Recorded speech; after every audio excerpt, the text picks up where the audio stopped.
নমস্কাৰ আপোনালোকৰ কাৰণে আজি আৰু এটা নতুন ভিডিঅ' লৈ আহিছোঁ। সপোনত ভগৱান দেখিলে কি হয় আৰু কোন ধৰণৰ মানুহে বেছিকৈ সপোন দেখে।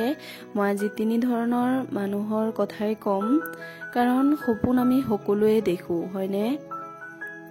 নম্বৰ 1, বেছি চিন্তা কৰে।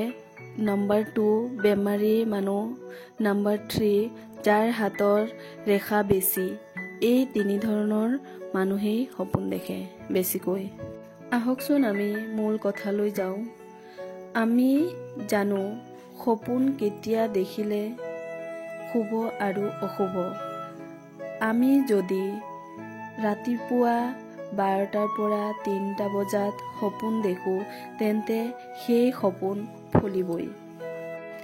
আপুনি যদি সপোনত শিৱ বা শিৱলিংগ দেখে, তেন্তে তাৰ অৰ্থ কি?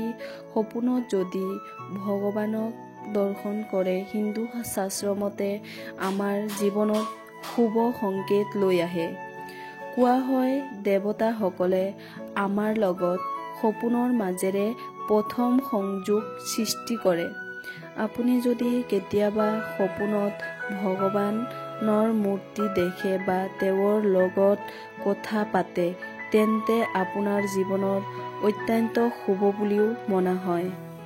আপুনি যদি সপোনত ভগৱান শিৱ বা শিৱলিংগ দেখে, তেন্তে ভাবিব আপোনাৰ ওপৰত শিৱৰ আশীৰ্বাদ আছে। আপুনি যদি সপোনত ভগৱানক স্কুল বা অফিচত দেখে, তেন্তে আপুনি কিন্তু প্ৰচুৰ পৰিমাণে পৰিশ্ৰম কৰিব লাগিব আৰু এই পৰিশ্ৰমৰ ফলত আপুনি সফল হ'ব, এইটোৱেই সংকেত দিয়ে। ধন্যবাদ। চেনেলটোত যদি নতুন হৈ আছে, চেনেলটো ছাবস্ক্ৰাইব কৰি দিব।